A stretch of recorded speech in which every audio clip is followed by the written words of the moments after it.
Donc, bonjour à tous, merci d'être venus si nombreux. On est ravis aujourd'hui avec Clermont-Auvergne Innovation de pouvoir proposer un de nos premiers événements de la saison. Entreprises et laboratoires oser innover ensemble. Voilà, c'est le début d'un partenariat pour Clermont-Auvergne Innovation et la brasserie digitale, notamment dans l'organisation d'événements.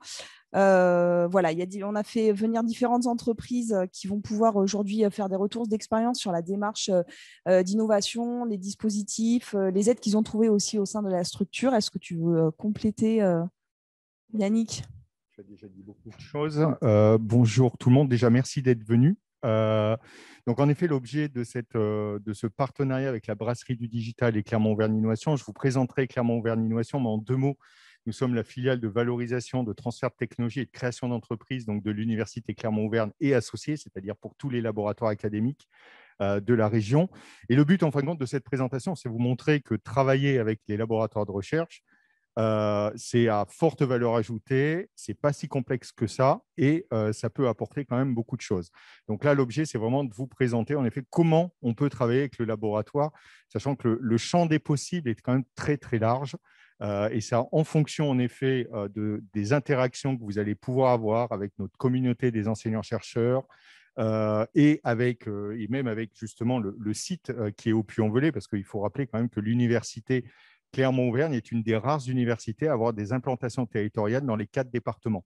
Donc, ce qui permet un accès extrêmement facile des entreprises vers l'université. Même si vous êtes au Puy, il y a l'IUT qui ensuite pourra faire le relais et grâce à nous aussi avec tous les laboratoires de recherche de l'environnement et de la communauté scientifique de la région. Voilà. Donc, l'objet, voilà, c'est de vous présenter tout ça et j'espère que ça va vous intéresser, que vous aurez plein de questions.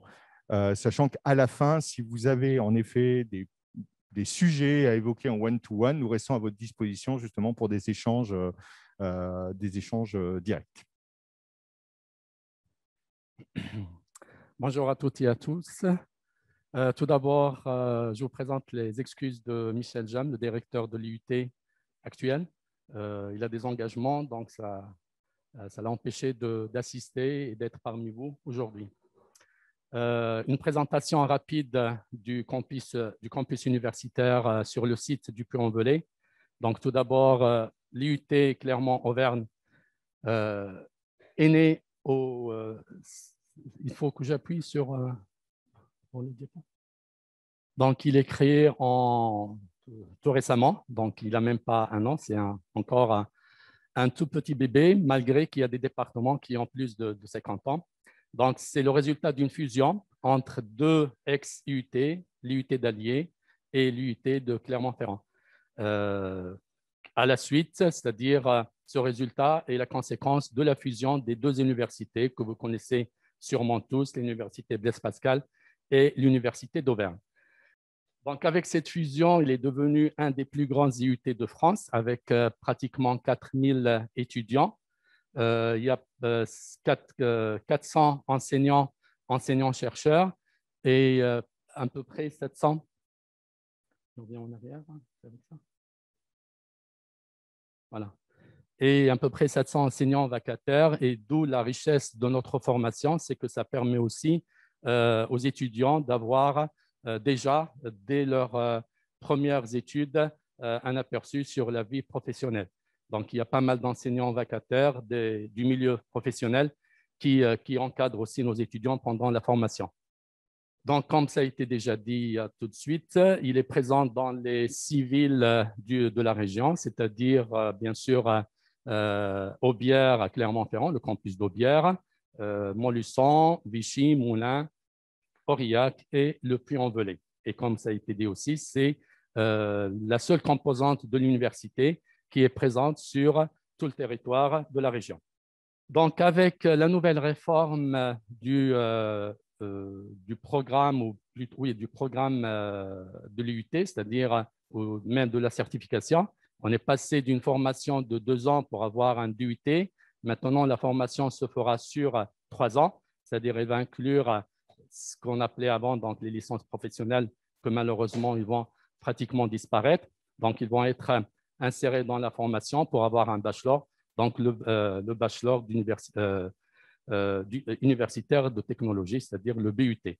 Donc, ce BUT se fera sur un parcours de 3 ans avec des parcours qui vont être proposés aux étudiants, soit en première année pour quelques spécialités, ou soit donc en fin d'études, c'est-à-dire en 3e année, tout en sachant qu'il y a des stages qui sont obligatoires en 2e année, en 3e année, quand ce n'est pas une formation par alternance. Et bien sûr, donc, l'objectif et l'efficacité de cette formation, c'est de construire des parcours de formation innovants pour les étudiants via la mobilité interspécialité, parce que les étudiants avec cette formation, ils peuvent, au bout de 2 ans, c'est-à-dire il y a des passerelles, soit d'aller poursuivre leurs études dans d'autres établissements, soit de changer le parcours en fonction des intérêts de chacun. D'élargir au spectre des entreprises avec lesquelles les étudiants sont en contact et de mieux répondre aux besoins de ces entreprises, tout d'abord en ressources humaines, parce que sans les étudiants, il n'y aura pas d'employés, il n'y aura pas de chercheurs, et aussi donc, en ce qui concerne la disponibilité et l'efficacité de cette formation, c'est que les départements aussi proposent soit des prestations auprès des entreprises, ceux qui veulent faire donc réaliser des projets, ou alors aussi des formations pour leurs employés. Donc, les départements sont disposés aussi à former des employés, que ce soit en formation continue, que ce soit la formation tout au long de la vie. Les différentes spécialités, juste on les parcourt rapidement. Donc, on a 15 spécialités réparties sur 20 départements de la région pour l'UT Clermont-Auvergne. Donc, en génie biologique, on voit que c'est à Clermont et à Aurillac. En génie industriel et maintenance, c'est à Clermont. Gestion des entreprises, GEA, et des administrations à Clermont et à Aurillac. BUT informatique sur le Puy et sur Clermont, bien sûr. Mesures physiques sur Clermont. Réseau et communication sur Aubière au Clermont. Statistique et informatique décisionnelle sur Montluçon. BUT chimie sur le Puy, ainsi que les multimédias et de l'Internet qui est aussi sur le Puy et sur Vichy. Génie électrique et informatique industrielle sur Montluçon. Génie mécanique et productique Montluçon. Génie thermique et énergie sur Montluçon. Logistique et transport sur, de mémoire, ça doit être Montluçon. Et technique commercialisation Montluçon et Moulins. Et information communication sur Vichy. Oui, je me suis trompé. Statistique informatique décisionnelle, c'est sur Aurillac, ce n'est pas sur Montluçon. Bien sûr, l'objectif de cette information, c'est pour vous montrer que la présence de l'IUT sur site et auprès des entreprises est primordiale. Donc, c'est pour élaborer des partenariats. Donc, bien sûr, les partenariats avec les collectivités locales, en ce qui concerne le département, la région, la communauté d'agglo, les associations et bien sûr les entreprises. Donc, vous participez tous directement ou indirectement à la formation de nos jeunes. Et justement, notre objectif, c'est travailler ensemble parce que c'est le seul moyen d'acquérir et de permettre aux étudiants d'avoir une formation efficace. Et c'est aussi donc, que ce soit l'intérêt de nos étudiants en particulier ou aussi de nos partenaires en général. Et donc, comme on dit, si vous voulez le futur, nos étudiants sont la clé du futur. Donc, en quelque sorte, il faudra leur faire confiance pour entrer tous dans le futur. On a développé pas mal de partenariats, que ce soit sur le site, que ce soit au niveau donc, de l'UT Clermont-Ferrand et voire plus haut au niveau de l'UCA. Donc, un labo de recherche sans entreprise n'a pas de sens. Une entreprise sans recherche et développement n'a pas de sens. Donc, il faut bien sûr communiquer entre les deux et mettre en place des moyens pour permettre à chacun d'avancer efficacement dans le but, bien sûr, d'aboutir à une activité assez importante et assez efficace pour tout le monde. Ici, sur le Puy en particulier, la recherche n'est pas assez représentée, mais avant de parler de recherche, il y a les étudiants, il faut former les étudiants. Donc, comme je l'ai dit, il faudra leur faire confiance. Essayez d'ouvrir vos portes aux étudiants pour qu'ils puissent aussi avoir et acquérir cette expérience qui leur permettra pour la suite d'avoir un développement et de la recherche. Et merci de votre attention. Merci. Désolée, moi je suis arrivée un peu en retard, mais donc j'arrive de Clermont et il y avait des accidents sur la route. Je me présente, je profite de cet événement et je remercie Yannick Izoard et la Brasserie du Digital de l'avoir initié. Je suis Bérangère Farge et je travaille à l'université et je suis nommée depuis 1 mois et demi en tant que directrice générale adjointe en charge des partenariats et du lien avec les collectivités et donc de la territorialisation de l'université. Donc l'idée de tout ça, c'est justement pouvoir articuler tout ce qui est recherche académique avec la recherche industrielle et surtout avec la possibilité de faire émerger ces collaborations sur le territoire. Parce que l'idée de tout ça, alors je suis arrivée un tout petit peu en retard, je m'en excuse, je ne sais pas si ça vous était expliqué, mais très, très succinctement, l'université s'est restructurée en janvier en institut, dont l'IUT dont vous venez de parler. Et l'idée, c'est vraiment de favoriser cet ancrage territorial de l'université via des projets collaboratifs publics-privés, que ce soit en formation, en recherche, en lien avec les étudiants, et d'être visible à l'international. Donc voilà, donc vraiment, c'est tout ça. Et dans ce contexte-là, on s'appuie évidemment sur la filiale, donc Clermont-Auvergne Innovation. Je pense que pardon, pas Eric, mais Yannick, tu en as dit un mot. L'idée, c'est vraiment d'aller au-delà dans cette collaboration publique-privée. Et c'est aussi de clarifier pour les industriels les possibilités de travail avec l'université et d'essayer de simplifier tout cela, de montrer que les process qu'on peut arriver entre chercheurs académiques ou industriels à travailler ensemble et qu'on peut s'adapter à des besoins de TPE, de PME ou de grands groupes, parce qu'on ne va pas travailler de la même façon en fonction de ces besoins-là, en fonction si dans vos entreprises, vous avez de la R&D ou si vous n'en avez pas, etc. CAI est l'organe vraiment privilégié pour ça, mais il ne faut surtout pas hésiter à venir aussi frapper à la porte de l'université, on vous redirigera. Alors l'IUT, en effet, c'est l'organe de pilotage de cette stratégie territoriale, puisque, comme ça l'a été dit, il est vraiment en place sur les différents sites territoriaux de l'université.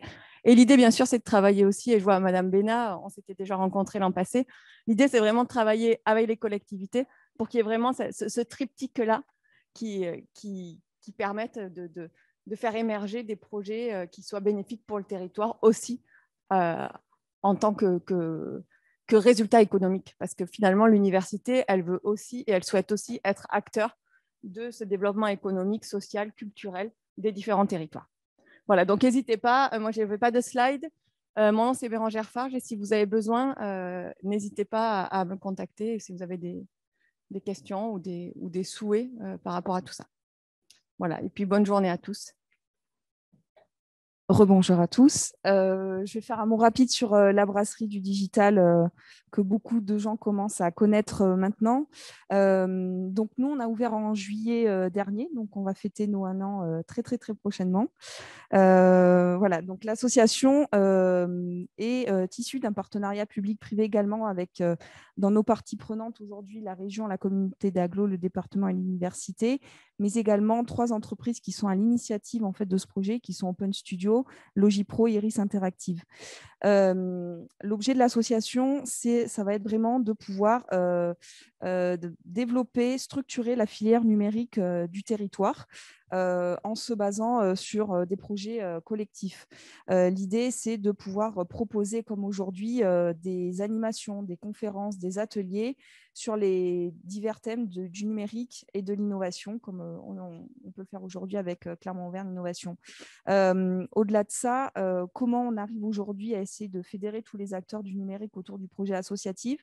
C'est de pouvoir proposer dans un premier temps un espace de coworking, un tiers-lieu qui va permettre de faire rencontrer les gens, de faire émerger des collaborations, de rompre le lien, justement de tisser du lien et de rompre l'isolement entre des télétravailleurs, des salariés, des petites entreprises, des freelances qui travaillent dans le numérique. Donc voilà, aujourd'hui, on a 1250 mètres carrés d'espace qui peuvent accueillir ces travailleurs-là. On a également de la location d'espace comme voilà, cette salle de conférence, la salle Maxivisio que Mascotte a équipée. Et voilà, ce sont des outils qui permettent aussi aujourd'hui à toutes les entreprises de pouvoir mettre en avant leurs projets et leurs événements. Et enfin, nous proposons un programme d'incubation de porteurs de projets. Donc, le premier a eu lieu cette année, est en train de se terminer. Donc, sur 9 mois, on accompagne des porteurs de projets sur la structuration de leur offre, la maturité de leurs solutions et de l'accès marché. Donc, voilà, on va terminer notre première session en juin et une deuxième session aura lieu à partir d'octobre prochain. Voilà, l'idée, c'est aussi de réunir tout un collectif de talents du numérique, que ce soit dans nos coworking ou autant que dans nos adhérents. Si aujourd'hui, on a des populations ou des entreprises qui se posent des questions sur leur transition numérique, on est là pour faire l'interface et les mettre en relation avec des prestataires, avec des structures associatives, avec des personnes qui vont être dans l'accompagnement, le conseil, etc., des consulaires, etc. Donc, voilà. Je vais laisser la parole maintenant à Yannick. Donc, rebonjour. Donc, je vais essayer de faire extrêmement rapidement pour vous présenter Clermont Auvergne Innovation. Donc, je ne sais même pas si je me suis présenté. Donc, Yannick Isoard, je suis le directeur général de Clermont Auvergne Innovation. J'ai connu certains d'entre vous dans mes anciennes fonctions de délégué innovation de BPI France. Donc, je suis ravi de vous revoir et d'être de retour au Puy-en-Velay. Donc, Clermont Auvergne Innovation, en quelques mots, c'est la filiale de valorisation de l'université Clermont Auvergne et pour le compte de tous les laboratoires académiques du territoire auvergnat. Donc, pourquoi nous appelons Clermont-Auvergne? Juste pour dire, c'est parce que c'est l'université Clermont-Auvergne, mais on adresse bien évidemment tout le territoire de l'ancienne région. Alors, nous sommes une filiale dont l'objet est vraiment d'assurer l'interface entre les entreprises et les laboratoires de recherche pour que la collaboration, quelle qu'elle soit, se fasse dans les meilleures conditions et pour qu'on soit vraiment dans la valorisation, c'est-à-dire l'irrigation du territoire économique par les technologies, les compétences et les talents, évidemment, parce qu'il ne faut pas oublier quand même les talents qui sortent de l'université en direction des entreprises. Donc, nous intervenons sur les 4 départements auvergnats afin d'être en proximité immédiate des entreprises et non pas dans une logique centralisée. Alors, nos missions, c'est accompagner les projets innovants, donc favoriser les innovations issues des laboratoires. Donc, à ce titre, nous assurons tout ce qui est détection au sein de nos laboratoires de recherche en termes d'invention, parce que, en effet, les chercheurs trouvent parfois, donc ils peuvent en effet être titulaires de déclarations d'invention, mais également donc pour promouvoir leurs compétences et essayer de voir en effet ce qui pourrait naître dans les laboratoires. Partager le risque technologique et financier des projets, parce qu'au-delà, en effet, de notre positionnement de société de services de mise en relation, nous avons une capacité d'investissement dans les technologies des laboratoires pour qu'elles arrivent, enfin, vous connaissez peut-être le TRL, donc le niveau de maturité technologique, pour qu'elles arrivent à une maturité telle que ça peut intéresser une entreprise de les exploiter. Participer à l'éclosion et au développement d'entreprises innovantes. Donc ça, nous sommes résolument tournés vers la création d'entreprises issues de nos laboratoires, donc ce qu'on appelle les technologies deep tech, technologies profondes, mais également assurer la promotion de tous nos équipements de pointe. Donc, nous avons 34 plateaux techniques qui sont ouverts, pour certains, qui sont ouverts au monde économique et que vous pouvez en effet solliciter pour des besoins de prestations spécifiques. Et là, vous accédez à la fois à des équipements de pointe, mais à la fois également à des compétences de très haut niveau pour vous aider à répondre à des problématiques. Et ensuite, construire ce qu'on appelle des actifs structurants, c'est-à-dire donc de la propriété intellectuelle, des technologies qui vont demain assurer la compétitivité des entreprises qui pourraient y accéder. Donc, nos clients, quand on parle de clients, nous sommes une SAS, donc on a des clients, même s'ils ne sont pas forcément tous rémunérateurs, qui sont avant tout en premier lieu les chercheurs, parce que le chercheur n'est pas un fournisseur de technologie, c'est un créateur de valeur. Donc, c'est-à-dire qu'il va créer de la connaissance, il va créer de l'invention, de la technologie, et il faut l'amener avec nous pour qu'il accepte aussi de travailler avec des entreprises. Ensuite, évidemment, les chefs d'entreprise, c'est-à-dire pour la plupart d'entre vous, c'est-à-dire des personnes qui vont vouloir en effet accéder à un avantage compétitif accru en accédant à des technologies qu'on pourrait qualifier de rupture. Et les créateurs d'entreprises innovantes, cette démarche de création d'entreprises issues des laboratoires de recherche qu'il faut aussi accompagner et donc avoir une logique client avec eux. Donc, nous sommes, si on peut schématiser, l'interlocuteur pour accéder à ce monde universitaire. Alors là, ça va être le gros. On va voir si ça fonctionne. On a un petit motion design. On va autoriser et on va voir si ça fonctionne avec le son. Solène. Vous êtes chercheur, entreprise innovante ou porteur d'un projet de création de start-up issu de la recherche publique, Clermont-Auvergne Innovation est là pour vous. Nous assurons l'interface entre les laboratoires de recherche de l'Université Clermont-Auvergne et associés et les entreprises en premier lieu, en simplifiant et en accélérant les interactions pour mieux innover ensemble.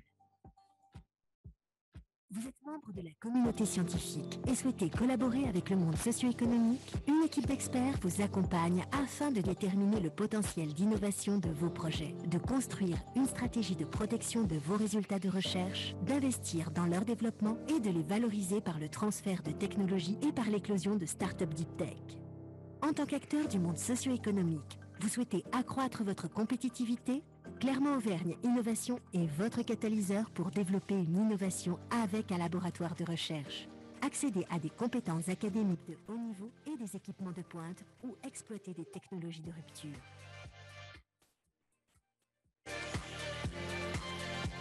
Vous êtes doctorant, jeune docteur, chercheur, créateur d'une entreprise innovante? Clermont-Auvergne Innovation dispose d'un programme d'accompagnement premium et sans couture, de l'émergence à l'accélération de votre entreprise deep tech. Notre objectif est de sécuriser, challenger et simplifier votre projet entrepreneurial en lien avec la recherche publique. Clermont-Auvergne Innovation est votre filiale de valorisation.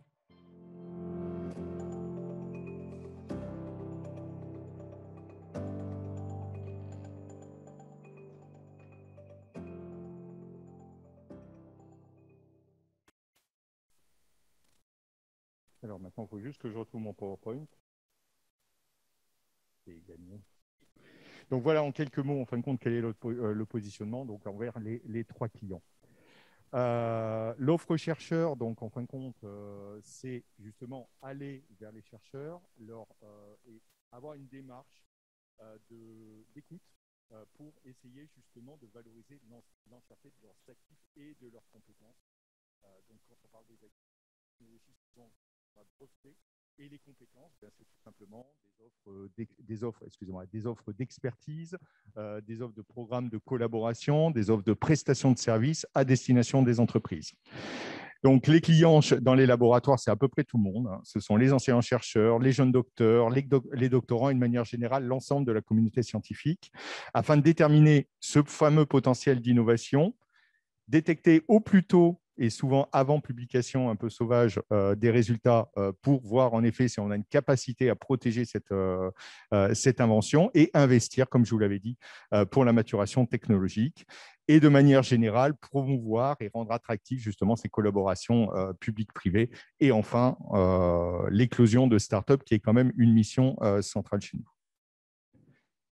Pour les entreprises, donc, ce qui vous intéresse aussi, c'est booster votre R&D tout en limitant les risques financiers et technologiques, parce que comme je vous l'ai dit, c'est-à-dire qu'à partir du moment où une technologie vous intéresse, si vous ne la considérez pas mature, nous pouvons investir entre guillemets pour votre compte, c'est-à-dire qu'une fois qu'en effet on a déterminé un cahier des charges au niveau de la technologie, vous dites, on se met d'accord sur des critères de performance. Si les critères, donc c'est nous qui investissons, et si les critères de performance sont atteints, en fin de compte, vous avez une licence d'exploitation exclusive, enfin dans la plupart des cas exclusive, pour exploiter la technologie. Si malheureusement les performances ne sont pas au rendez-vous, à ce moment-là, bon, c'était un investissement que nous aurons fait, pas forcément à raison. L'avantage, donc, c'est l'avantage concurrentiel que va vous donner cette technologie. Donc, ça aussi, nous allons travailler avec vous justement sur le marketing de la technologie, des applications, pour que cette technologie colle vraiment aux besoins et en particulier donc, aux attentes de vos clients. Donc, les clients, ce sont les entreprises donc, qui ont quand même une petite appétence pour la R&D et l'innovation.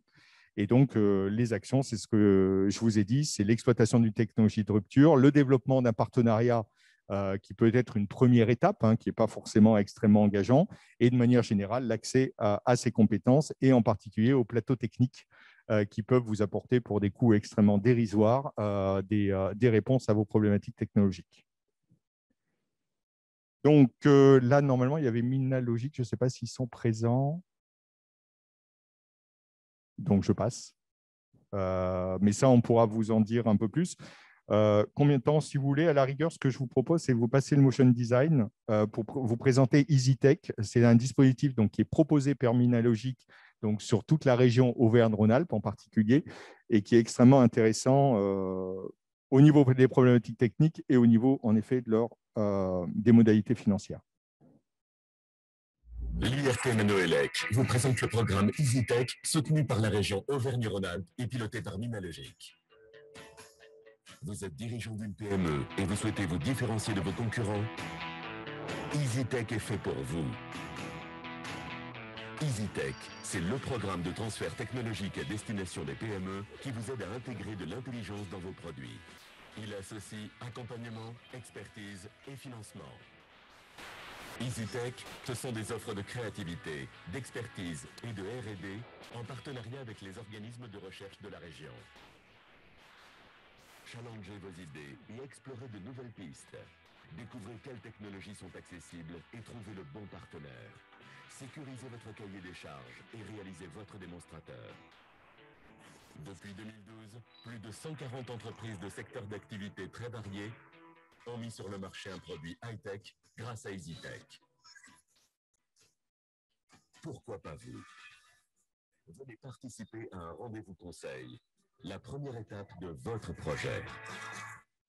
Des experts des technologies du numérique et du marketing de l'innovation vous orienteront vers les bons dispositifs et les bons interlocuteurs. Nous définirons ensemble les prochaines étapes afin de vous aider à porter votre projet jusqu'à la réalisation d'un démonstrateur. Comment? En vous proposant un accompagnement gratuit et en bénéficiant de financement jusqu'à 50% des dépenses engagées par l'organisme de recherche partenaire avec un maximum de dépenses éligibles de 200 000 €. Contactez-nous.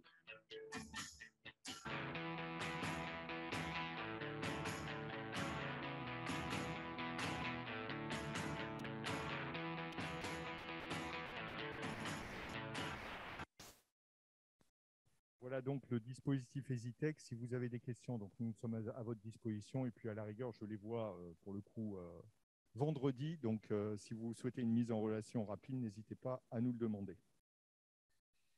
Et donc en synthèse, donc avec le soutien de CAP 2025, qui est la labellisation e-site du territoire Clermont-Auvergne, et évidemment en lien fort avec l'écosystème local. Nous sommes basés à Clermont-Ferrand, nous rayonnons sur l'entièreté de la région. Par contre, c'est également en appui avec l'écosystème qui est déjà présent sur le territoire, et donc évidemment la brasserie du digital en premier lieu ici, qui va nous permettre en effet de relayer vos demandes et de venir vous voir. Et donc nous sommes l'interlocuteur de la valorisation et du transfert de technologie au niveau du territoire auvergnat. Et je vous remercie. Bonjour à tous. Donc, Jérôme Nickel, je suis directeur d'innovation chez Open Studio et je vais vous présenter le partenariat qu'on a, nous, chez Open Studio, avec l'Université Clermont-Auvergne. Quelques mots sur Open Studio pour ceux qui ne connaissent pas. Donc, on a été créé il y a une quinzaine d'années. On est aujourd'hui une centaine de collaborateurs, 80% de ressources techniques. On a 5 agences, donc historiquement Le Puy-en-Velay, puis Clermont, une ouverture à Toulouse en 2020 et cette année, l'ouverture à Lyon et à Paris. On est spécialisé, on est prestataire dans le développement informatique et on travaille beaucoup sur tout ce qu'on avait appelé l'innovation numérique responsable parce qu'on est à la fois prestataire et on édite aussi nos propres solutions. J'avais fait une petite slide aussi sur pourquoi choisir un partenaire académique ou pourquoi nous, Open Studio, on a pris un peu cette direction-là. Les plus-values qu'on a pu y détecter, c'est l'objectif de bâtir une stratégie d'entreprise qui est fondée sur la recherche et la connaissance, notamment l'étude, le partage de connaissances, le prototypage, c'est un point important quand on travaille avec le secteur académique, et également éventuellement le dépôt de brevet. La possibilité de bénéficier d'une expertise de haut niveau, parce qu'on a des garants scientifiques, on a des chercheurs, des vrais chercheurs, des personnes qui ont vraiment cette connaissance scientifique. La workforce, parce qu'on a accès à des thésards, des postdocs, des stagiaires et à des prix qui sont compétitifs par rapport à des salariés, notamment via OCIR, des aides à la recherche ou dans le cadre du plan de relance. Et ça permet également, quand on est sur des sujets d'innovation ou de recherche, d'avoir un état de l'art de ce qui se fait ailleurs. C'est aussi la possibilité de donner de la visibilité et de la notoriété à un projet, notamment via des sujets de thèse, si vous intégrez un thésard chez vous, une thèse CIFRE par exemple, via la publication de papiers scientifiques sur lesquels vous pouvez collaborer, et aussi pour pour bénéficier du réseau académique et lancer des partenariats. Nous, à la base, on a commencé à travailler avec l'UCA parce qu'on avait une synergie dans le domaine de l'intelligence artificielle. On a Arnaud Pachot, le fondateur, qui est en 3e année de thèse aujourd'hui. On a embauché il y a quelques mois Jean-Luc Marini, qui est directeur de notre agence de Lyon et directeur de notre lab. C'est une référence nationale en IA. On a 2 data scientists postdoctorants qui sont chez nous et on a lancé, il va commencer sa thèse CIFRE, Kevin, cette année. Et côté UCA, on travaille énormément avec Adélaïde Albouikissi, que certains doivent connaître ici, son conjoint Benjamin et Frédéric Schoss, professeur universitaire. Les projets en commun, on en a 2 aujourd'hui avec l'UCA. Le premier, pour nous, c'est une démarche plus RSE où on souhaite collaborer avec l'UCA pour lancer un projet de ruche connectée. Une ruche connectée qui soit dans une approche open source, partage de connaissances, pour qu'elle soit moins coûteuse, mise à disposition des apiculteurs et qui permette derrière d'avoir suffisamment de data pour aider la recherche sur la préservation des abeilles. Le deuxième projet qui est plus complexe, je vais rentrer dans le détail, c'est l'IA au service de la réindustrialisation. On a beaucoup parlé du monde d'après, suite notamment au Covid, dans lequel la société serait résiliente. Et la question qu'on s'est posée, c'est si l'intelligence artificielle pouvait aider les territoires à reproduire un système productif responsable. C'est un sujet de fond qu'on voit dans beaucoup de domaines aujourd'hui et sur lesquels on a souhaité se positionner. Et est-ce qu'elle peut aider également à développer l'écologie industrielle territoriale qui va intégrer ce qu'on entend régulièrement, le circuit court, la réindustrialisation, les approvisionnements. Je vais vous diffuser une petite vidéo qui vous donnera un aperçu du projet et ensuite je vous présenterai comment on a travaillé avec l'UCA et où on en est dans le projet.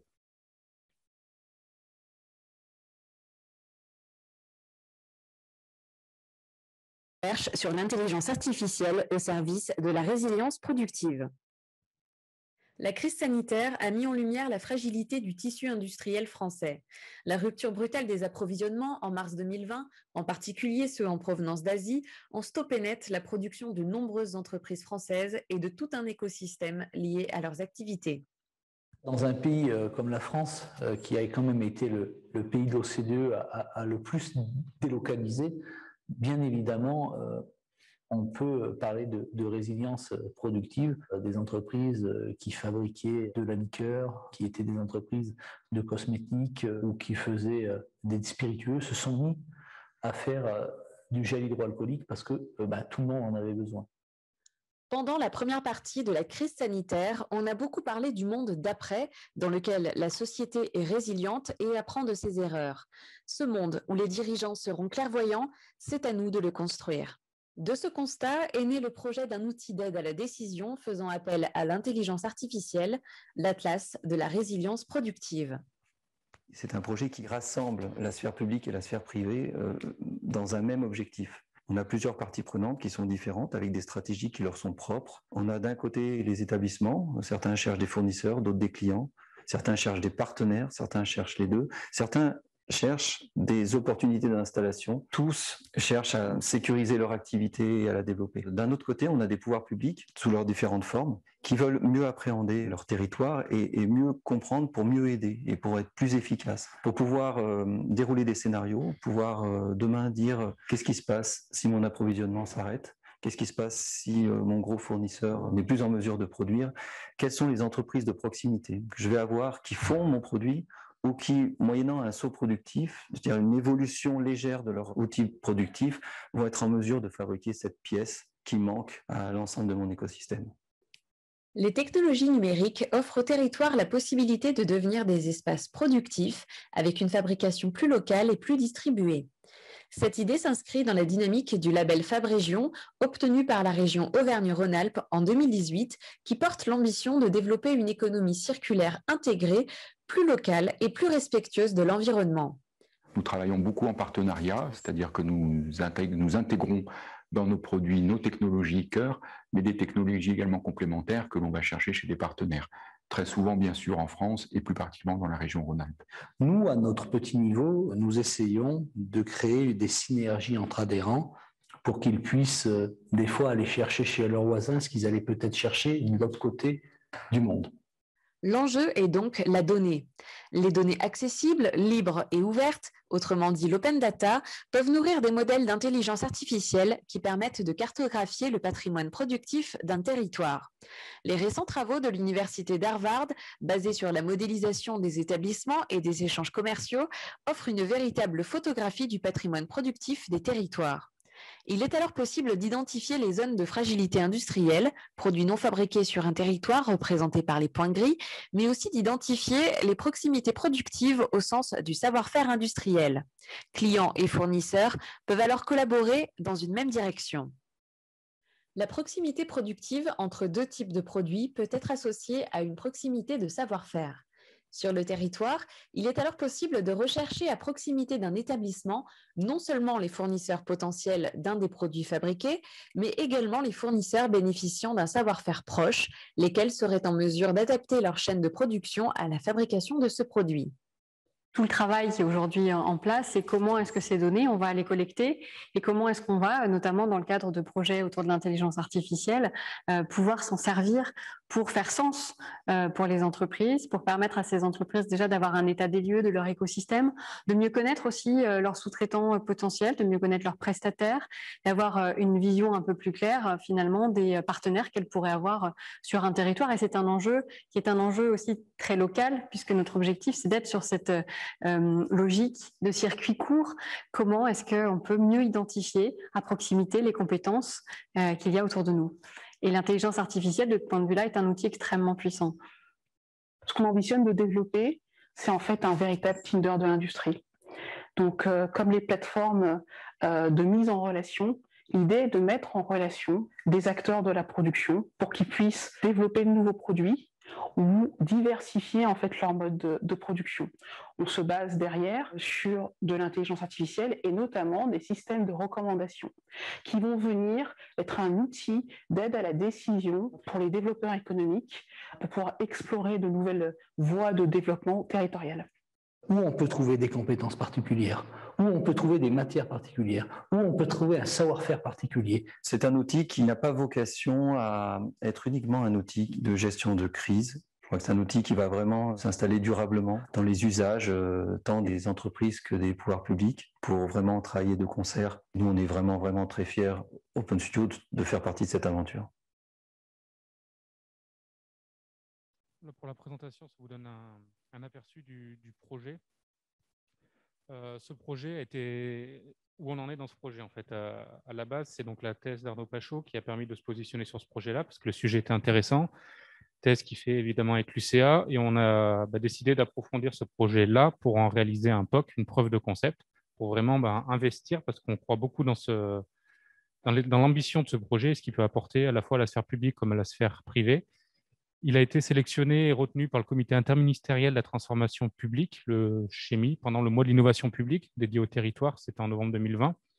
On a signé il y a peu de temps un partenariat avec la Banque des territoires qui veulent intégrer ce projet, cette technologie, aux outils qu'ils disposent en interne. On est sur une envergure de projet d'environ 2 millions d'euros. On a la région aussi qui nous a commandé un des premiers Tinder des industries, qui devrait être mis en ligne d'ici quelques semaines. On a le président de l'UCA aussi qui a témoigné sur ce projet de recherche qui juge également réellement stratégique, on va dire, à la fois pour le territoire du Puy-en-Velay, mais aussi pour l'UCA, parce que c'est un partenariat privé-public d'ambition. Là, je ne l'ai pas noté là, on est aussi en train de travailler avec l'UCA pour monter un laboratoire commun, un LabCom, qui sera d'une envergure nationale. Donc, on concrétise vraiment ce partenariat-là, où toutes les briques technologiques sont partagées entre Open Studio et l'UCA.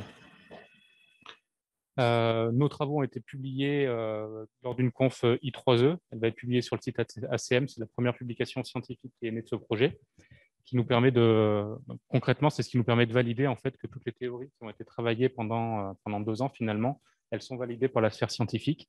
Et les prochains travaux vont porter sur l'économie circulaire, des indicateurs de résilience d'un territoire et un graphe des dépendances productives. Donc là, on va plutôt parler d'économie circulaire entre les intrants et les extrants.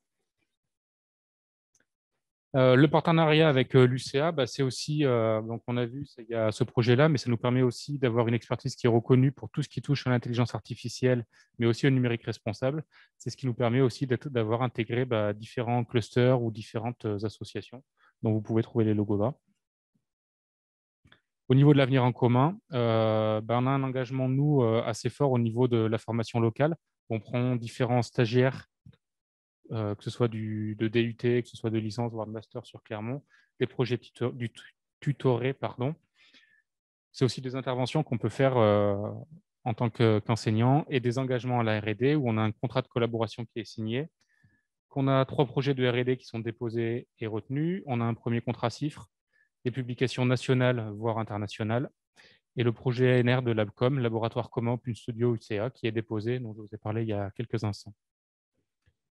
Le bilan, parce que ce qu'on peut dire, travailler avec l'UCA, c'est partager des valeurs communes, c'est lever des verrous technologiques, construire une vision européenne.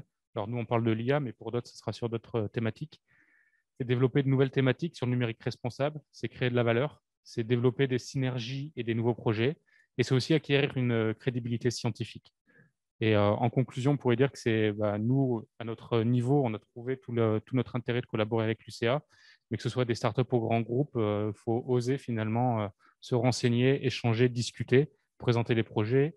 Et il y a de fortes chances en fait, qu'il y ait des synergies qui se créent aussi pour d'autres entreprises. Merci de votre attention. Bonjour. Donc, je vais vous présenter, je vais balayer différents projets de recherche que l'on a menés chez Mascotte depuis maintenant bientôt presque une dizaine d'années. Le premier projet a démarré en 2013. Ensuite, alors c'était des projets, ce qu'on appelle des programmes d'investissement d'avenir, et les projets se sont enchaînés jusqu'à maintenant. Alors, en 2013, on devait être 3 dans la structure. On faisait du contenu multimédia, principalement à destination de l'éducation nationale. Et le ministère de l'Éducation nationale nous avait dit il y a des programmes d'investissement d'avenir qui sont en train de sortir. Ça peut être intéressant pour vous. Mais à l'époque, tout le monde nous disait non, mais vous êtes 3, c'est trop gros pour vous, c'est pour des structures beaucoup plus grosses. Et le directeur de l'IUT, Jean-Marc Laveste, puisqu'on avait l'habitude de prendre des stagiaires de l'IUT, donc on avait un lien avec eux, me dit non, c'est jouable, mais par contre, il faut peut-être prendre un cabinet pour vous aider à monter ce genre de dossier parce qu'il y a un certain formalisme à respecter. Si vous ne l'avez jamais fait, vous risquez de passer à côté, même si le dossier n'est pas présenté comme il faut. Donc, il nous a vraiment soutenus et tout à l'heure, vous indiquiez, c'est Madame Fabre, je crois, que les IUT étaient vraiment les antennes sur les territoires. C'est vraiment eux qui nous ont mis le pied à l'étrier pour commencer une collaboration avec des labos de recherche publique.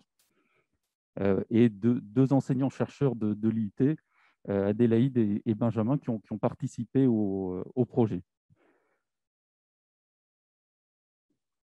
Ce projet-là, c'était comment intégrer en fait, le tactile dans les salles de classe. Donc, une fois qu'on a monté ce noyau avec l'Université d'Auvergne, on a raccroché d'autres labos de recherche publique, puisqu'on a eu le commissariat à l'énergie atomique sur un labo interface homme-machine de Saclay, le LIST, qui, lui, travaillait sur des paillasses numériques, donc tactiles, qui correspondaient bien au global de notre projet. On a également eu un labo de Normal Sup Lyon, l'IFE, l'Institut français d'éducation, qui validait en fait les contenus pédagogiques que nous réalisions. Et bien sûr, le travail avec l'UCA. À l'issue des 3 ans de recherche, un des livrables du projet était une plateforme d'e-learning, une forge à fabriquer du contenu d'enseignement de formation qui a gardé le nom du projet, qui s'appelle Tactiléo. Et je vous montrerai que c'est devenu le produit phare de Mascotte maintenant. Lors de ce projet, en fait, on a mis en place aussi, avec l'IUT, on a pris une thésarde. Donc, c'était une thèse, désolé, une petite faute sur le CIFRE, une thèse CIFRE, et ça a été la première thèse défendue au Puy, et avec brio, puisqu'elle a eu le prix de la thèse coup de cœur en 2016 et le prix Lueno, qui était la meilleure thèse en sciences éducatives de l'Agence universitaire de la francophonie.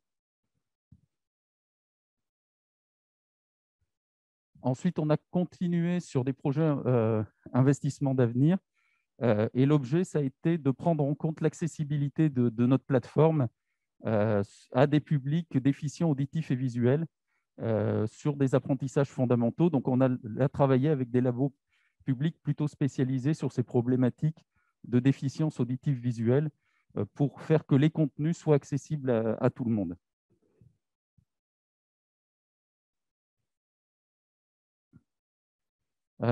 Les contenus en fait, que l'on faisait en fait, au départ pour l'éducation nationale, on s'est rendu compte en fait, que eh bien, lorsqu'on apprend, ce n'est pas forcément uniquement dans un contexte scolaire, universitaire ou en entreprise, mais on apprend aussi pendant ses loisirs.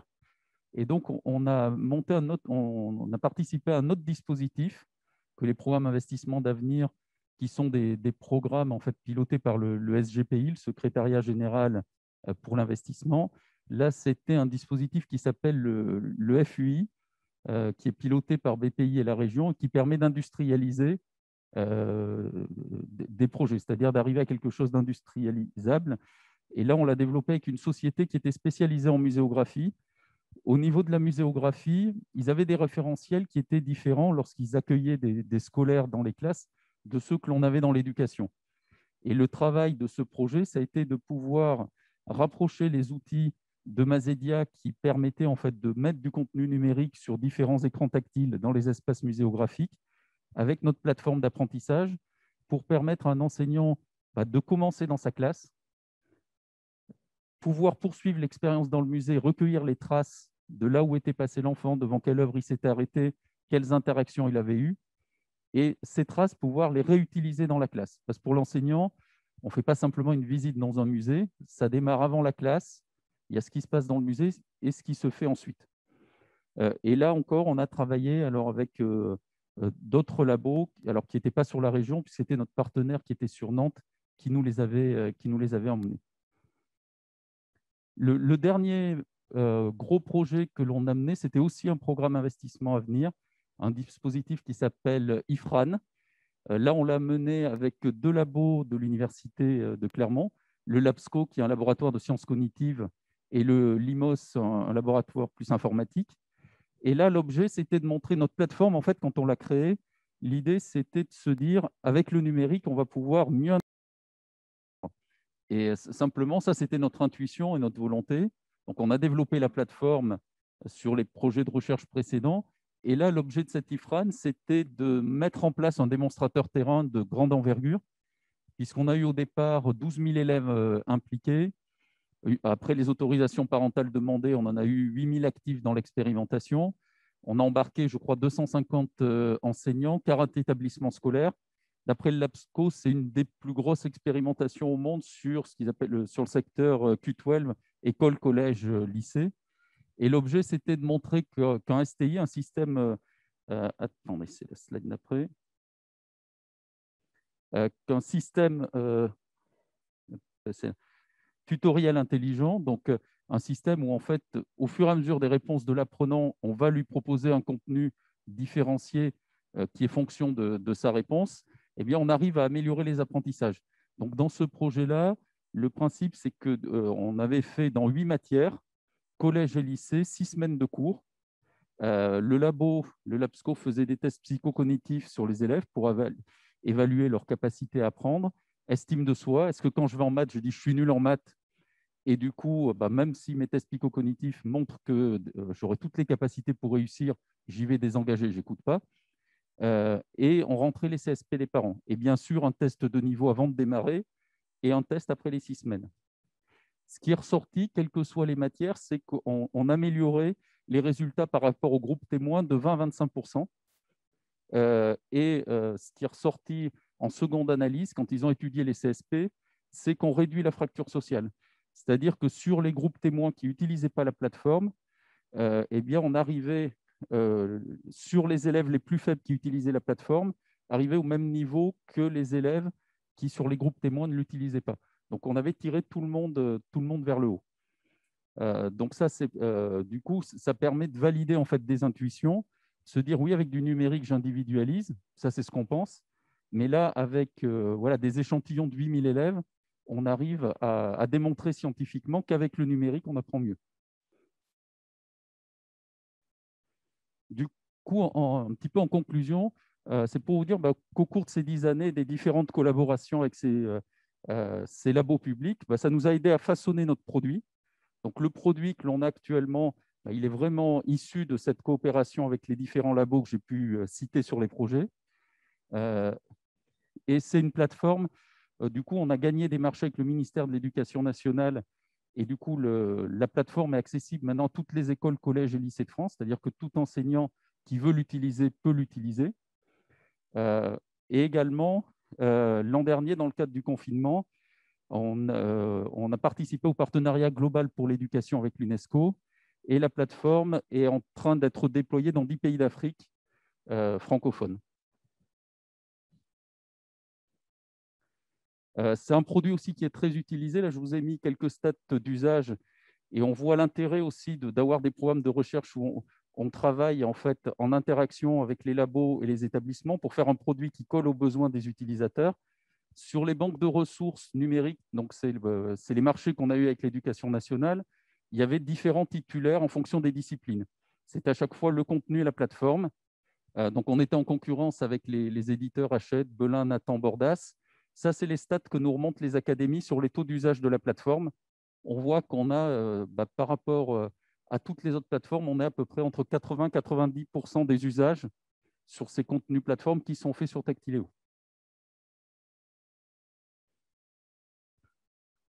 La plateforme, alors j'ai beaucoup insisté sur l'éducation parce qu'elle est née dans l'éducation, mais elle est également beaucoup utilisée sur les organismes de formation et pour les entreprises parce qu'en fait, les mécanismes d'apprentissage sont les mêmes. Les briques techno qu'on met et les outils, la forge à fabriquer du contenu, eh bien, ça permet de générer, suivant le forgeron que je mets derrière la forge, je peux aussi bien faire du contenu pour des entreprises que pour une maternelle.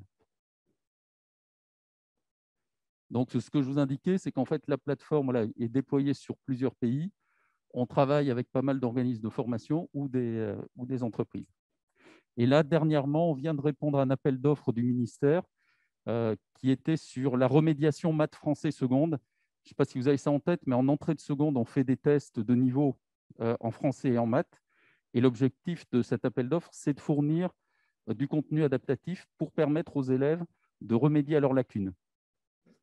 Et là encore, on va retravailler avec un labo, puisque l'idée, c'est que l'élève choisisse un objectif et en fait que la plateforme lui propose du contenu adapté à son niveau et qu'en fonction des réponses de l'élève, adapte le contenu.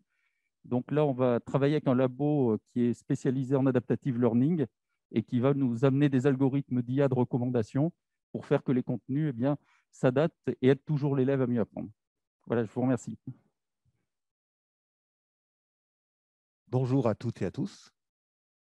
Je vais vous faire part d'un témoignage sur une expérience de recherche publique-privée qu'a eu la société Logipro avec le laboratoire d'informatique d'Université Savoie-Mont-Blanc. Donc, tout d'abord, Logipro, nous sommes éditeurs de logiciels dans le domaine de l'information routière et dans le domaine de la formation à distance. Dans le domaine de la formation à distance, on réalise des plateformes d'apprentissage qu'on appelle les LMS.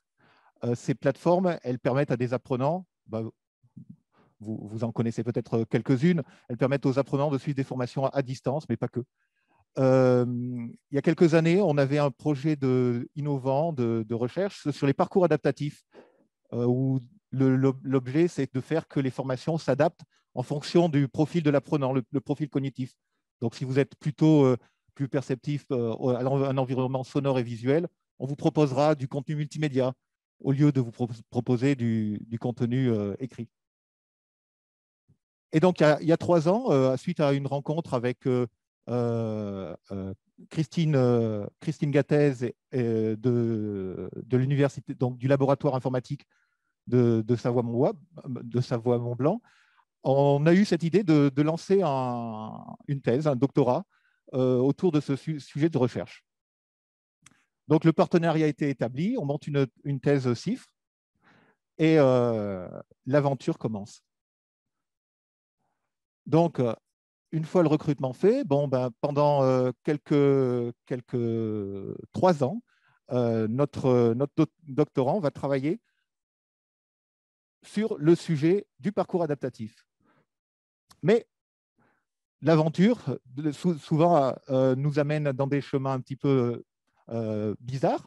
On a fait un pivot qui nous a amené en fait, à aller sur le domaine de la prédiction. Donc, en fait, le sujet de thèse a complètement évolué. Et donc là, je vous ai fait un petit peu une présentation de de quoi il en retourne. Donc, en fait, vous êtes un apprenant, vous suivez une formation, vous laissez des traces. Et sur ces traces, eh ben, quelques-unes, statistiquement, vont révéler si vous allez réussir ou échouer votre formation. Et en amont, ben, le but du jeu, ça va être de prédire que vous allez échouer. Et dans ce cas-là, faire une remédiation, proposer à un formateur de faire la remédiation. Et ainsi, si on arrive à faire ça, ben, on pourra augmenter la qualité de la formation. Donc là, le petit schéma nous présente que l'apprenant laisse des traces sur la gauche. Ces traces sont filtrées. Il y a des indicateurs qui révèlent certaines valeurs numériques bien identifiées sur votre parcours. Ces indicateurs sont traités par des algorithmes d'intelligence artificielle du domaine du machine learning. Et à l'issue de ces calculs, on peut établir des fonctions prédictives qui fait que les apprenants pourront de plus en plus être reconnus par la machine pour être analysés comme à succès ou à risque d'échec. Et dans ce cas-là, mettre en place au niveau des formateurs, sur la droite, un tableau de bord qui va permettre d'intervenir sur le parcours de la formation. Donc, en fait, voilà ce qui s'est passé pendant 3 ans. Après le pivot, on est allé sur une démarche sur un sujet de la prédiction de parcours qu'on a pu mettre en évidence sur des parcours qui sont à la fois du domaine professionnel. Donc, on travaille avec des organismes de formation sur lesquels on a pu tester ces parcours et aussi travailler sur des parcours universitaires. Et donc, oui, on a eu un succès, la recherche a abouti. Et ce petit élément de connaissance supplémentaire qu'on a eu le plaisir d'amener, ben, on va essayer de l'intégrer dans un logiciel. Et là, pour le moment, on en est à cette étape de l'aventure. On est en train de concevoir. Donc là, on en est au 4e prototype. Et donc, c'est l'ultime prototype qui va passer sous forme d'un produit. Donc là, on vous présente le LAMA, Learning Analytics Management Assistant. On aime bien les acronymes rigolos. Donc, c'est un tableau de bord que tout formateur pourra utiliser lorsque ses apprenants parcourront leur formation. Il recevra des notifications prédictives qui pourront lui indiquer que un certain apprenant est en train d'échouer et qu'il faut vite effectuer une remédiation.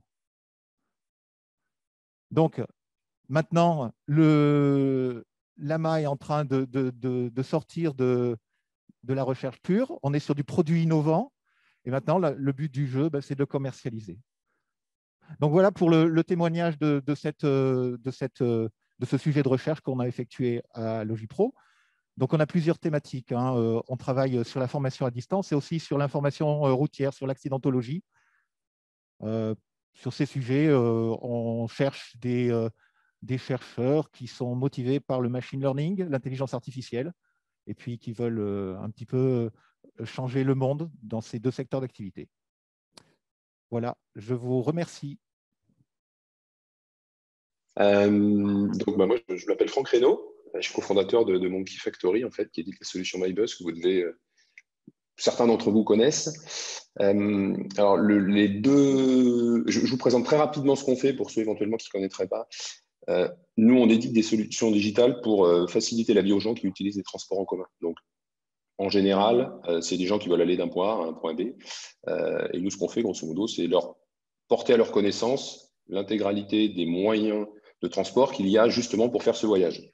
Donc, ça permet aux gens de s'informer, d'être informés en temps réel, de trouver le bon itinéraire qui leur va bien, d'acheter leur type de transport, d'avoir des alertes, etc. etc. Et alors, pour faire ça, nos principaux partenaires, notamment, ce sont les collectivités qui, elles, opèrent avec les exploitants des réseaux de transport, elles opèrent des réseaux de transport. Donc, elles investissent dans du matériel. Ça peut être tout ce qui est transport en commun, bus, tram, métro, etc. Tout ce qui est mobilité douce ou partagée. Donc, là, on parle de vélo, on parle de trottinette, on parle de pistes cyclables, etc., etc. Et donc, elles ont besoin, ces collectivités, qu'il y ait un maximum de visibilité qui soit donnée à tous ces moyens de transport-là, pour inciter les gens à, quand ils le peuvent, limiter l'usage de la voiture et aller sur des mobilités plus durables, en fait, avec des impacts moins importants sur l'environnement, de la décongestion de centre-ville, etc. Et donc, un des moyens de porter à la connaissance de tous ces usagers ces moyens de transport, quelle que soit la ville, en France et à l'étranger, nous, pour l'instant, on est concentré sur le marché français, c'est ce qu'on appelle le MaaS, donc la mobilité servicielle ou le Mobility as a Service. Et grosso modo, en fait, le MaaS, c'est pour ça d'ailleurs qu'on a créé, nous, un produit qui s'appelle Massify, qui est la même chose que MyBus, que vous connaissiez peut-être, qui est l'assistant malin que vous avez dans votre smartphone, qui vous permet de faire tout ce que j'ai décrit un petit peu avant. En fait, Massify, c'est toute la technologie qu'on a mis en œuvre au fil de toutes ces années dans MyBus. En fait, on le met à disposition et on le propose aux collectivités, mais en marque blanche. Voilà, tout simplement. Et donc, cette approche MaaS, c'est le cœur de ce qu'on fait, en fait, pour faciliter la vie aux usagers, comme je l'indiquais un petit peu juste avant. Ça se matérialise comment? C'est votre application qui est, votre ou vos applications qui sont dans votre smartphone. Alors nous, c'est soit MyBus, l'application que vous connaissez, qu'on opère en notre propre nom, soit des applications en marque grise ou en marque blanche qu'on peut opérer pour, voilà, on en a une douzaine déjà autour du MaaS en marque grise ou blanche en France, sachant que, bon, je n'ai pas tout remis parce que le temps imparti un peu n'a pas permis de détailler l'intégralité de ce qu'on fait, mais pour mémoire, aujourd'hui, on couvre 375 réseaux de transport en France avec nos applications. Donc, nos confrères concurrents les plus proches sont à moins de 100 réseaux parce qu'ils se concentrent principalement que sur les grandes villes en France. Donc, nous, on couvre les grandes villes, mais on couvre aussi toutes les autres petites et moyennes villes un peu partout en France. Et d'ailleurs, la toute première ville qu'on a eue, c'est le Puy-en-Velay, forcément, puisque c'est là où on est localisé historiquement. Donc voilà, donc ça se matérialise par ces applications mobiles, en marque grise, en marque blanche, je viens d'en parler. Et puis pour faire un petit focus sur le sujet du jour, en fait, alors j'ai mis deux types de collaboration qu'on a pu avoir avec l'univers de la recherche au niveau auvergnat. Un premier sujet qui est entre l'année dernière principalement avec Pascal Lafourcade, pour ceux qui le connaissent, et puis le laboratoire de Blaise Pascal, autour de la blockchain et des traces de déplacement. En fait, l'idée, c'était Pascal et puis les chercheurs qui travaillaient avec lui avaient besoin travailler autour du sujet de la blockchain, mais plus particulièrement, cette première collaboration qu'on avait eue avec eux, c'était travailler sur de l'apprentissage de traces. Alors, une trace, c'est quelqu'un qui se déplace en vélo, quelqu'un qui se déplace à pied, quelqu'un qui se déplace en transport en commun, quelqu'un qui se déplace en trottinette, etc. Et en fonction de sa géolocalisation, évidemment avec l'accord de la personne, de manière anonymisée, etc., l'idée, c'était d'arriver à d'optimiser, de concevoir et d'optimiser des algorithmes qui permettraient justement d'avoir de l'apprentissage sur ces traces pour pouvoir reconnaître de manière plus ou moins automatique derrière les déplacements en petit volume, puis en grand volume, afin d'éviter un certain nombre d'enseignements sur comment les gens utilisent les transports en commun, soit individuellement, soit collectivement. Voilà. Puis après, l'idée, c'était de classer ça et de le classifier pour l'exploiter dans l'optique d'un projet plus important autour de la blockchain. Voilà. Donc ça, c'est une première piste de collaboration qu'on avait eue, en l'occurrence avec Pascal et ses collègues. Et puis l'autre point dont je voulais vous parler, c'était les Doctoriales 2020, qui sont faits sous un format un peu particulier, mais donc là, vous connaissez probablement tous ou presque. Nous, on avait 9 doctorants qui étaient de plusieurs disciplines qui ont travaillé sur une problématique qu'on leur avait posée. L'idée, c'est d'apporter un regard neuf sur un enjeu d'innovation que nous, on avait. En fait, la problématique qu'on leur avait posée, c'était autour de la prédiction d'usage et des recommandations aux usagers. Vous l'avez compris, nous notre application mobile, elle est là pour guider les gens, comme je le disais un petit peu plus tôt. Et l'étape 2, voire 3 d'un assistant, d'une application mobile dans la poche, c'est de devenir un coach mobilité quelque part et un peu d'anticiper les usages d'une personne en particulier. Donc pour ça, il faut arriver à mieux connaître le comportement de chacun, le détecter, etc. D'où la notion de prédiction d'usage qu'on avait mis entre les mains de ce groupe de chercheurs, avec des questions autour de comment est-ce qu'on peut faire de la prédiction d'usage, de déplacement au quotidien. Sur quelle base? Est-ce qu'on se base par rapport à un usager, par rapport à un type d'usager, par rapport à des types de moyens de transport utilisés, en fonction de la météo? Enfin voilà, il y avait tout un tas d'entrants dedans de réflexion. Et l'idée, c'était de demander justement à ce groupe comment on peut utiliser cette prédiction ensuite pour améliorer l'expérience des usagers à travers l'application, à travers nos applications. Et donc, c'est sur ces bases que voilà, on leur a demandé quel type d'informations on pouvait pousser différemment. Pardon. Et la réponse, alors je ne vais pas rentrer dans le détail de ce qui avait été apporté, mais l'approche avait été super intéressante parce que ce groupe de chercheurs, déjà c'est des gens qui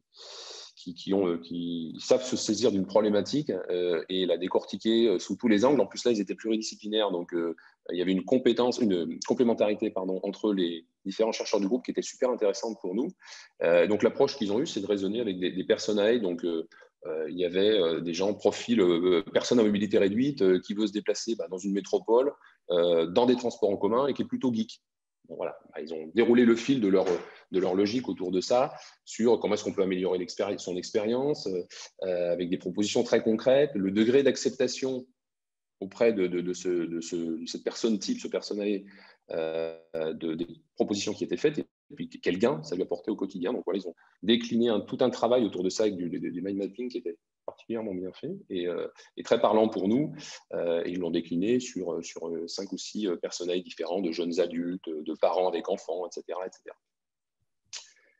Donc voilà, dans les grandes lignes, j'ai essayé d'être concis. Je ne sais pas s'il y a des questions-réponses ou pas spécialement, ou si c'était clair. Merci Franck. Si vous avez des questions, n'hésitez pas à les poser dans le micro afin que les personnes à distance puissent entendre en fait correctement. J'invite également les personnes à distance, si vous avez des questions, à les formuler dans le chat, on les retranscrira à l'oral. Est-ce que quelqu'un a une question? Oui, donc ce n'est pas sur une question forcément, c'est par rapport à ce que tu as cité, Franck, au niveau des doctorales. C'est que les doctorales, en effet, bon, je suis ravi quand même que cette expérience qui est quand même particulière, en plus les conditions dans lesquelles elles ont eu lieu étaient franchement particulières vu que c'était tout à distance. Mais sachez qu'en effet, c'est de mettre à disposition en effet une petite communauté de doctorants, donc de tout univers, de toute discipline, et c'est ça d'ailleurs qui fait la valeur ajoutée pour répondre à cette problématique. Et donc, je pourrais vous envoyer les dates, mais elles sont reconduites en 2021. Toujours avec l'Université de Lyon, parce qu'en fin de compte, c'est un partenariat entre l'Université Clermont-Auvergne et l'Université de Lyon. Elles se dérouleront à Clermont-Ferrand, comme c'était prévu initialement d'ailleurs en 2020. Et donc, évidemment, si vous êtes intéressé, donc c'est totalement gratuit.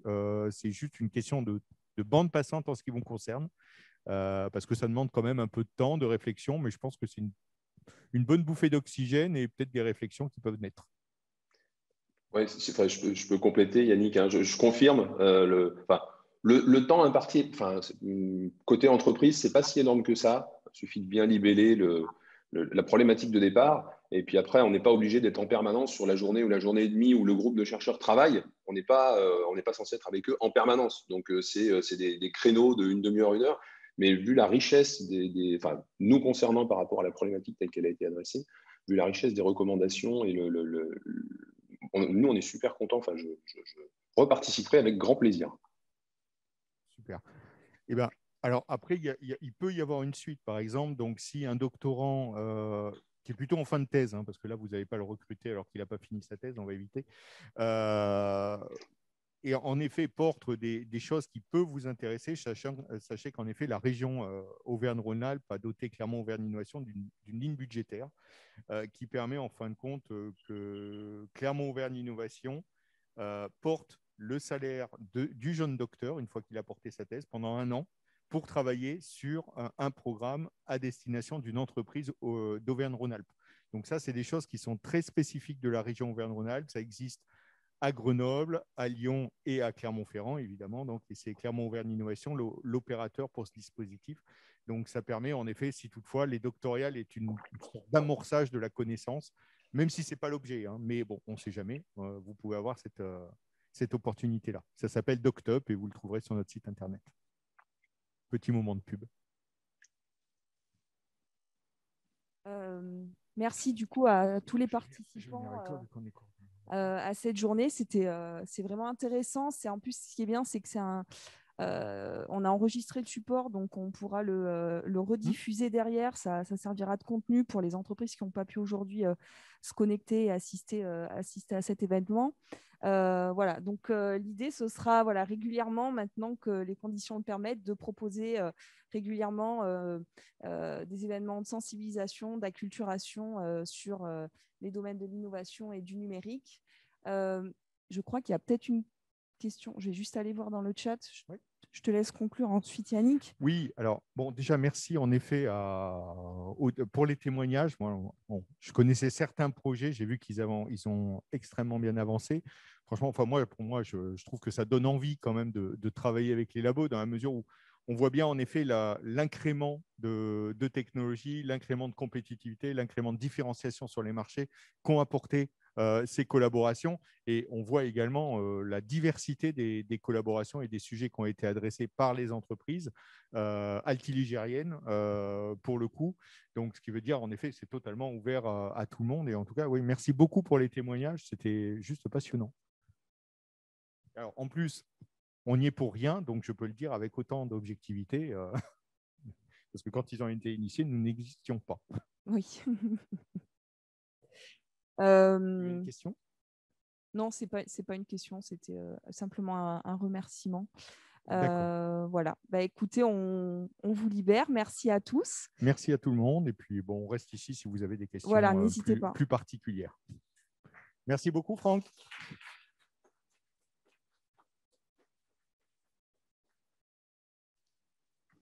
Merci, au revoir.